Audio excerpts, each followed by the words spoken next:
As I stated last week, Maryland is going to be in a $2 billion deficit if we do not fix our budget. Today, Governor Wes Moore posted this article in the Baltimore Sun, and he explained what he wants to do to fix the budget, because that is important and that's what a leader is supposed to do. So let's talk about what he said in his article. He says tomorrow he is going to release his proposal to balance the state budget.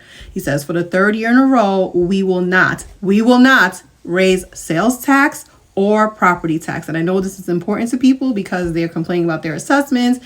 And yes, no one wants to pay more taxes. He also says through tax code reforms, nearly 2/3 of Marylanders will get a tax cut. And they will lower the tax rate for corporations, which will allow more businesses to come to Maryland, because we know that we want Maryland to be a competitive and business-friendly state. This is an incentive for them to bring their businesses to the state of Maryland. People will say, oh, but we had a surplus under Larry Hogan. Yeah, that was on paper and it was fugazi. It says, under the former administration, state spending increased 70% in the 7 years before I took office, while our economic growth flattened. We were spending, but we were not growing.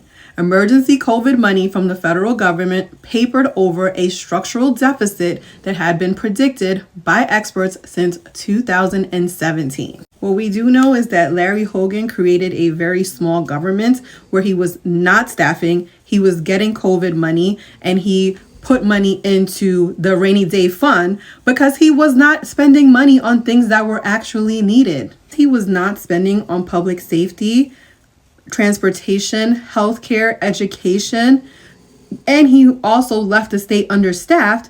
Wes Moore had to do a lot of work to clean up his mess, but here we are. He also says his agenda and his budget preserves record funding for local law enforcement and K-12 education, promotes access to affordable healthcare and childcare, and grows the housing market to drive down rent prices and give more people the opportunity to become homeowners. He says, we refuse to balance the budget on the backs of working families, so I will ask Marylanders who have done exceptionally well, yes, those people that make a lot of money, and there are plenty in this state, to contribute a little more so that we can make targeted and data-driven investments in our economy. He says, additionally, our plan cuts spending by $2 billion.